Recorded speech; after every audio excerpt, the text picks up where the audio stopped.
ইহার চেয়ে হতেম যদি। দেখা যাক, এই পর্যায়ে 1994 বিতর্কে অংশগ্রহণ করছেন 6 জন। আমি সময় না নিয়ে সোজাসুজি ডাকবো বিএফ শাহিন স্কুল চট্টগ্রাম থেকে সৈয়দ নাজমুল কবিরকে। মাননীয় প্রধানমন্ত্রী, সম্মানিত সভাপতি ও উপস্থিত সুধীবৃন্দ, ইহার চেয়ে হতেম যদি। অনেক কিছুই তো হতে ইচ্ছে করে, কিন্তু বাবার অত্যাচারে কি কোনো কিছু করার বা হওয়ার সত্যিই জো আছে? এই তো কদিন আগে বাসার সবাই মিলে নাটক দেখতে বসেছে। আমিও পরিবেশের গন্ধ শুকে আস্তে আস্তে এগোচ্ছি কোন রকমের দর্শকের সারিতে জায়গা দখল করার জন্য। অমনি বাবা গুরুগম্ভীর কণ্ঠে আদেশ জারি করলেন, 2 দিন পরে তোমার পরীক্ষা, এখন তোমার এসব নাটক ফাটক দেখা চলবে না। কি আর করা, দরজার চৌকাঠ থেকেই ফিরে যেতে হলো। যেতে যেতেই শুনতে পেলাম নাটকের ছেলেটি তার বাবাকে বলছে, আমি এবার পরীক্ষা দেব না। ইস, আমি যদি এমন করে বলতে পারতাম, এই নাটকের ছেলেটির মতো হতাম। কিন্তু এ তো শুধু নাটকেই সম্ভব। আবার স্কুলের কথাই ধরুন না কেন, সব সময় পরীক্ষা লেগেই আছে। ক্লাস টেস্ট, সাপ্তাহিক, মাসিক, টার্ম, এবং আমাদের স্কুলে আরো একটি পরীক্ষা আছে, পপ টেস্ট। অর্থাৎ বলা নেই কওয়া নেই, স্যার ম্যাডাম ক্লাসে এসে দুম করে বললেন, তোমাদের পরীক্ষা নেব। কি জ্বালা, এমনিতেই পরীক্ষার ভয় বাঁচি না, তা আবার এই পপ টেস্টের ভয় রাত দিন কাঁটা হয়ে থাকতে হয়। জনান্তিকে বলে রাখি, আমি যদি দেশের প্রধানমন্ত্রী হই তবে সবার আগে এই পরীক্ষা ব্যবস্থাটা তুলে দেব।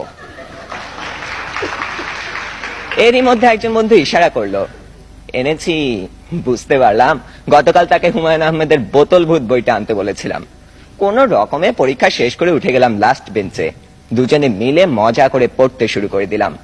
গল্পে আছে হুমায়ুন ভূত পোষে, তাও আবার বোতলে করে পকেটে রাখে। সে ভূতের খাবার চাঁদের আলো। ক্লাসের একজন যখন একথা বলে দিল, তখন অঙ্ক স্যার বোতলটা নিয়ে ভূতটাকে এক ঢোকে পেটের ভিতর চালান করে দিলেন। অমনি স্যারের পেটের ভিতর গুড়গুড় শব্দ উঠতে শুরু করলো, আর তিনি হেঁচকি তুলতে লাগলেন। দম ফাটিয়ে হাসতে যাব, হঠাৎ কানে টান পড়তেই শটান দাঁড়িয়ে গেলাম। বইটা পড়তে পড়তে টেরই পাইনি কখন ইংরেজি ম্যাডাম চলে গেছেন আর এসেছেন জমদূত প্রায় আমাদের অঙ্ক স্যার। বইটা নিয়ে গেলেন হেড স্যারকে জমা দেবেন বলে। তার মানে আরো এক দফা শাস্তি। আপনারাই বলুন, এত শাসনের মধ্যে স্বাধীনভাবে কোনো কিছু করার উপায় নেই তো হওয়ার উপায় আছে? ধন্যবাদ সবাইকে। নাজমিল কবির, পরীক্ষা সম্পর্কে এত ভীতি কেন? এবং পরীক্ষা তুলে দেওয়ার জন্য প্রধানমন্ত্রী হতে চাচ্ছ, কিন্তু প্রধানমন্ত্রীর চেয়ারটা বড্ড উষ্ণ, বড্ড কণ্টকাকীর্ণ, ওখানে বসে থাকা খুব শক্ত। তো যাকে পরীক্ষাকে সহজ করে দিলে চলবে তো? আমরা নাই ওই চিন্তা করব। এরপরে বক্তব্য রাখবেন নাহিদ আক্তার, হোলি ক্রস কলেজ বালিকা উচ্চ বিদ্যালয় থেকে। মাননীয় প্রধানমন্ত্রী, সম্মানিত সভাপতি ও সুধী দর্শক মণ্ডলী, রসকসবিহীন পড়াশোনার চাপে যখন ক্রমেই চিড়ে চ্যাপ্টা হয়ে যাচ্ছি, তখন মনে হয় ইহার চেয়ে হতেম যদি শিক্ষা বিভাগের প্রধান, তাহলে ব্যবস্থাটা এমন করতাম যাতে প্রতিটি ছাত্রছাত্রী সহাস্যবদনী পড়াশোনাকে গ্রহণ করতে পারে, প্যাঁচার মতো মুখ করে আর কাঁধে এক গাদা বইয়ের বোঝা ঝুলিয়ে যেন কাউকে স্কুলে যেতে না হয়। আর ছোট ছোট বাচ্চাদের বইয়ের বোঝা দিনে দিনে যেভাবে বাড়ছে, তাতে ছেলেমেয়েদের পক্ষে এই ভারী বোঝা টেনে স্কুল কলেজ আসা সম্ভব হবে না। অদূর ভবিষ্যতে হয়তো বাচ্চাদের বইয়ের বোঝা টানা একটা দারুণ লাভজনক পেশায় পরিণত হবে। তবে আসার কথা এই যে, কোমল শিশুগুলোর উপর দিয়ে বইয়ের ট্রাক্টর চালিয়ে দিয়ে হলেও এতে দেশের বেকার সমস্যার অন্তত একটা সুরাহা হবে। আবার স্কুলে যখন পরীক্ষার বিজ্ঞপ্তিগুলো মাথায় খড়গের মতো এসে পড়ে, তখন মনে হয় ইহার চেয়ে হতেম যদি কোনো এক করিমন বা রহিমন, তাহলে হয়তো আঘাত থেকে নিজেকে বাঁচাতে পারতাম। কিন্তু এটি তো কোনো স্থায়ী সমাধান নয়, তাই সাধারণ কেউ না হয়ে দেশের শিক্ষামন্ত্রী হওয়াটাই বেশি লাভজনক। এতে আমার দুঃখী শিক্ষার্থী ভাই বোনের দুঃখ মোচনে কিছুটা অন্তত সহায়ক হতে পারতাম। পরীক্ষা নিয়ে আমি বাতিল করতাম না, বরং পরীক্ষাগুলো হতো এমন সহজ ও মজার পদ্ধতিতে যাতে পরীক্ষার নামেই পরীক্ষার্থীদের মুখ বাংলা 5-এর মতো না হয়ে থাকে 3-এর মতো হাসি খুশি।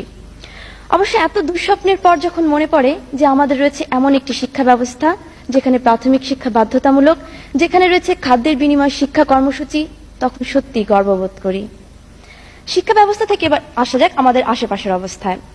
বাসা থেকে বের হয়ে যখন দর্শন করতে হয় ডাস্টবিনের নোংরা আবর্জনা, তখন মনে হয় ইহার চেয়ে হতেম যদি পৌরসভার চেয়ারম্যান, তাহলে অলিতে গলিতে ডাস্টবিনের যে মনোরম পরিবেশ ও সুগন্ধ বিরাজমান, তা থেকে পরিত্রাণ দেওয়ার চেষ্টা করতাম আমাদের দেশবাসীকে।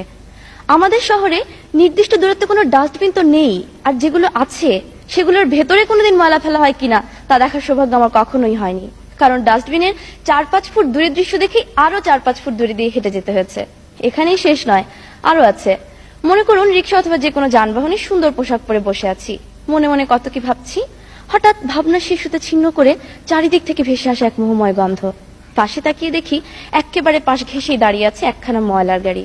তখন মাথা থেকে শিক্ষামন্ত্রী বা পৌরসভার চেয়ারম্যান হওয়ার চিন্তা ঝরে গিয়ে মনে হয়, ইহার চেয়ে হতেম যদি কোনো এক ঘ্রাণ শক্তিবিহীন প্রাণী, তবেই বোধহয় ভালো হতো। ধন্যবাদ।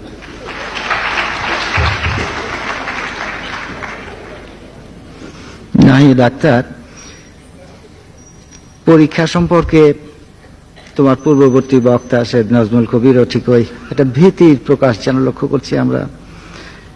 পরীক্ষা দিয়ে প্রমোশন পাওয়া যায় এবং প্রমোশন পাওয়ার পর বাপ মার কাছ থেকে আদর যেটা, ওটাও তো অনেকটা আকর্ষণীয় নয়?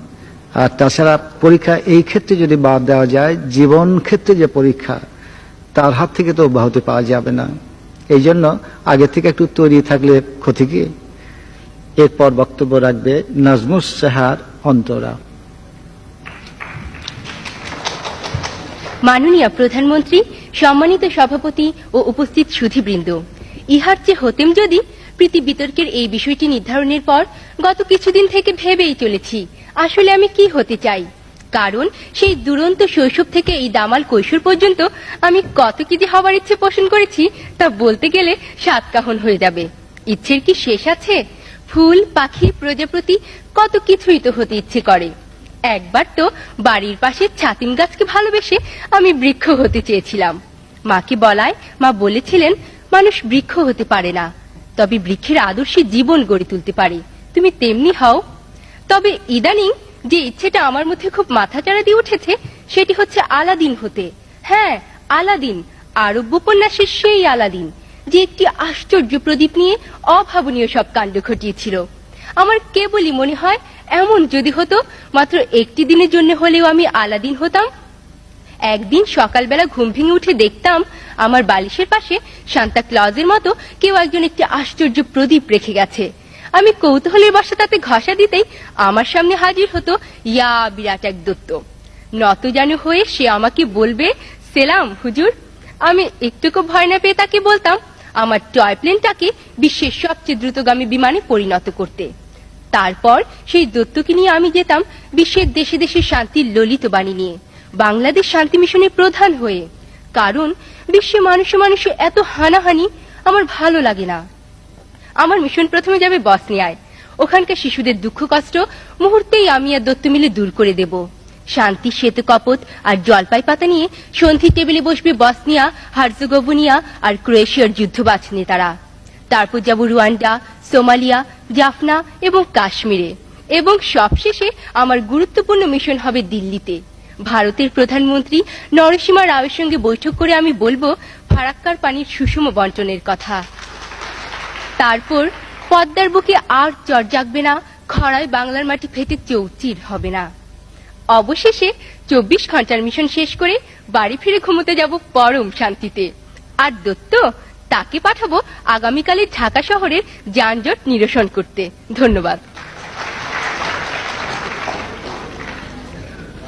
সময় কম, এই জন্য এরপর আর নতুন কথা না বলে আমি আহ্বান জানাচ্ছি নবনীতা চৌধুরীকে।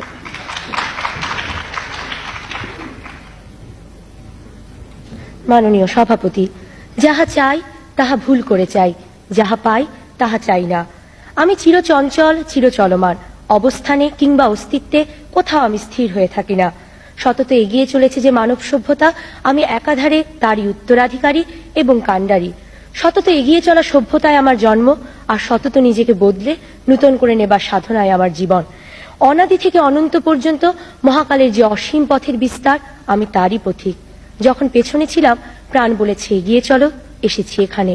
প্রেরণা তাগিদ দিচ্ছে হেথা নয়, অন্য কোথা, অন্য কোথা, অন্য কোনোখানে।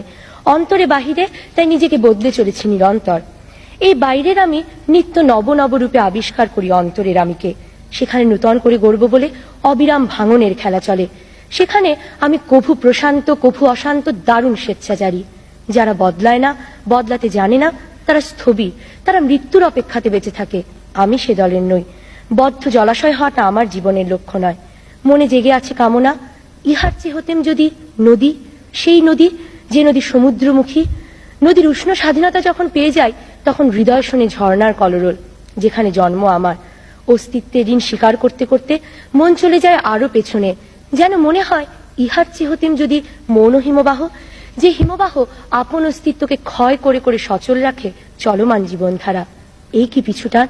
নদীর উষ্ণ স্বাধীনতা থেকে হিমবাহের শীতল কারাগারে মনে হয় আমার আমি বদলে যাই। ইহার চেয়ে হতেম যদি কবি, সেই কবি যিনি অকুণ্ঠ উচ্চারণে বলেন, স্বাধীনতা পেয়ে গেলে আমি পরাধীন হতে ভালোবাসি। স্বাধীনতার কথা উঠলে আমার মনে নানা প্রশ্ন জাগে। মনে হয় মুক্ত স্বাধীন স্বদেশে জন্ম আমার, এই কি সর্বোত্তম সুখ! মন বলে স্বাধীন দেশে জন্মের চেয়ে সুখী হতো ইহার চেয়ে হতেম যদি স্বাধীনতার জন্য প্রাণ বাজি রাখা এক মুক্তিযোদ্ধা। মুক্তির যুদ্ধ শেষ হয় কি কখনো?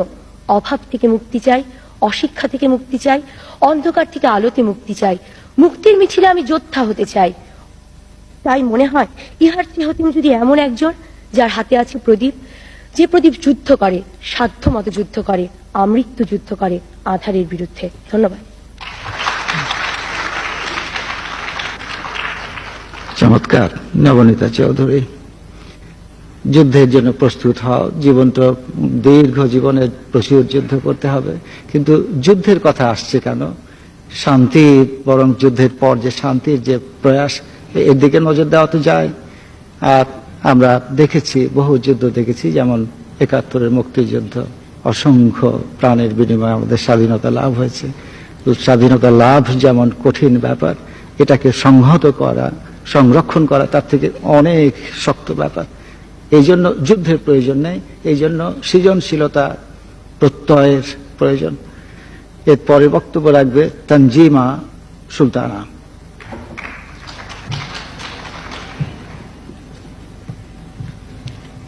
মাননীয় প্রধানমন্ত্রী, সম্মানিত সভাপতি ও উপস্থিত সুধী, একবার বাবা বাড়িতে একটা ছবি নিয়ে এলেন। সে ছবির নায়ক অন্যদের চেয়ে আলাদা। তার মাথায় হ্যাট, নাকের নিচে একটু গোঁফ আর হাতে একটা লাঠি। আর সবচেয়ে মজার হলো তার হাঁটা। ছবিটা আমাকে দারুণ আকৃষ্ট করেছিল, আর আমার খুব ইচ্ছে করছিল চার্লি চ্যাপলিন হতে। দাদুর চাং থেকে তার খানদানি টুপিখানা হাতিয়ে একটা লাঠি জোগাড় করে কদিন চলল জোর প্র্যাকটিস। একদিন পা পিছলে দাঁড়াম, ঝাড়া ৩ মাস পা ঝুলিয়ে সোজা শুয়ে থাকতে হলো বিছানায়।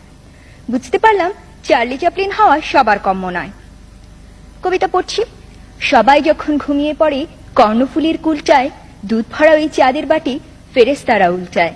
কেমন যেন ভালো লেগে গেল। ভাবলাম কবি হব। খাতা নিয়ে বসেছি, কত কিছু ভাবি, কিন্তু কবিতা আর মেলাতে পারি না। শেষে অনেক কষ্টে লিখলাম, আমার কত কিছু হবি, আমি হতে চাই খুব বড় কবি। এমনি আরো কয়েক লাইন লিখে চুপি চুপি পাঠিয়ে দিলাম পত্রিকা অফিসে। কিন্তু কত দিন হয়ে গেল, কত রাজ্যের আজেবাজে কথা লেখা ছাপা হয়ে গেল, কিন্তু আমার কবিতা আর ছাপা হলো না।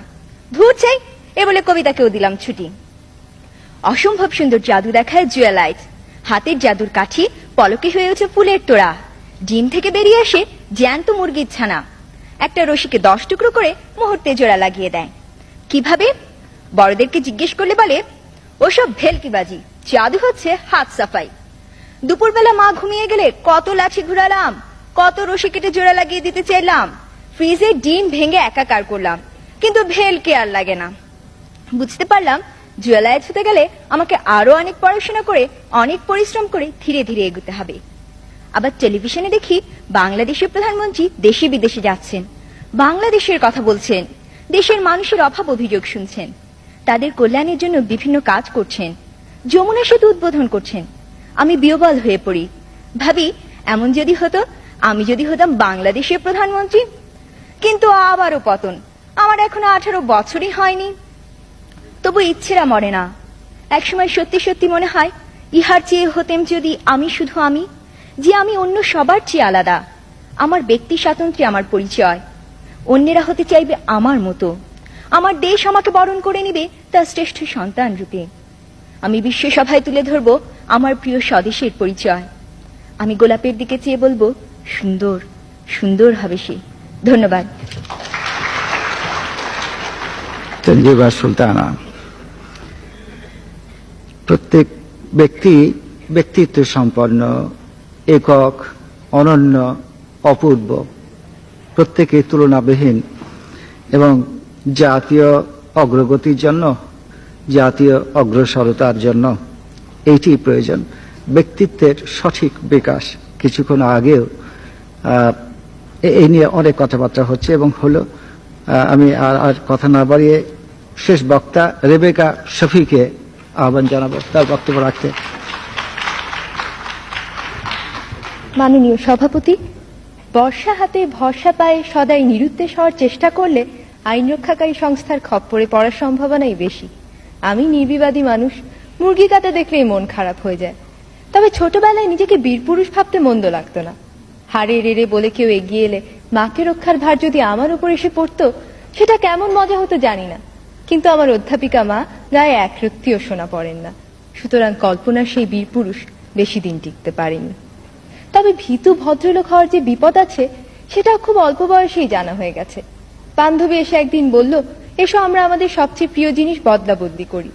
আমার চমৎকার বিদেশি ছবি আঁকা পেন্সিল বাক্সটা গেল, বিনিময়ে পেলাম তার পরিত্যক্ত রাবার। শুনে সবাই হেসে বলল, একটু চালাক চতুর হতে হয়। কিন্তু আমার খুব দুঃখ হলো যখন দেখলাম ও আর আমার কাছে আসছে না। একবার এক আবৃত্তি প্রতিযোগিতায় যোগ দিলাম। কাছ থেকে সংস্কৃতি অঙ্গনে সব পরিচিত তারকাদের দেখে চমকিত হলাম, কিন্তু আমার পালা আসার সঙ্গে সঙ্গে শুরু হলো তাদের চা খাওয়ার পর্ব। কারো আর প্রতিযোগীর দিকে দৃষ্টি নেই। এত দুঃখ হলো, কয়েক মুহূর্তের জন্য বেদুইন হয়ে যাওয়ার ইচ্ছে হয়েছিল হয়তো। পরে ভাবলাম, তারকারাও তো রক্ত মাংসেরই মানুষ। বেচারা জন লেনন তো খ্যাপা ভক্তের হাতে প্রাণই দিয়ে দিলেন। সুতরাং তারকা হওয়ার স্বপ্নও বাদ। কিন্তু একটা প্রতিযোগিতা কিছুতেই এড়ানো যায় না। অনেক খাটুনির পরও পরীক্ষার হলে বসে মনে হচ্ছিল বড় নড়বড়ে পরীক্ষার্থীর আসনটা যে কোনো অপ্রত্যাশিত ব্যাপারই ঘটে যেতে পারে। হলেও তাই, কম্পিউটারের কুয়াশায় হারিয়ে গেলাম। আমার বাবা তার খেয়ালি কম্পিউটারকে কোষে চড় মেরে ঠিক রাস্তায় নিয়ে আসেন। আমি কিন্তু যন্ত্রটাকে ভীষণ সমীহ করি। পারস্যের শাহজাদিকে উদ্ধার করতে গিয়ে বারবার নিহত হয়ে আমি কখনো কম্পিউটারের সাথে খারাপ ব্যবহার করি না। I still believe in the system. ছোট পর্দার নেপথ্য বিচারপতি বা সমতা বিধানকারী কি অবলীলাক্রমে 50 মিনিটে অন্যায়কে ল্যাং মেরে ফেলে দেন। কিন্তু বাস্তবে যেখানে ভালো মন্দের সীমানা অস্পষ্ট, সেখানে সবাই নিজেকে অভ্রান্ত ভেবে যদি নিয়ম ভাঙার খেলা শুরু করে, তাহলে মাঠ ছেড়ে ঊর্ধ্বশ্বাসে পালাবে বেচারা দর্শক। ইহার চেয়ে হতেম যদি না, আমি তো ভালোই আছি একটা ভীতু সাধারণ মেয়ে হিসেবে। আমার মধ্যে কোনো দুরন্ত আশা নেই, ন্যায়দণ্ডধারী মহাবীর বা চতুর্মুখর মেধাবী মুখর উচ্চাকাঙ্ক্ষা নেই। একজন সৎ, পরিশ্রমী, বিবেকবান মানুষ হতে পারলেই আমি খুশি। ছেড়ে দিয়ে আমি জিতে যেতে চাই। ধন্যবাদ।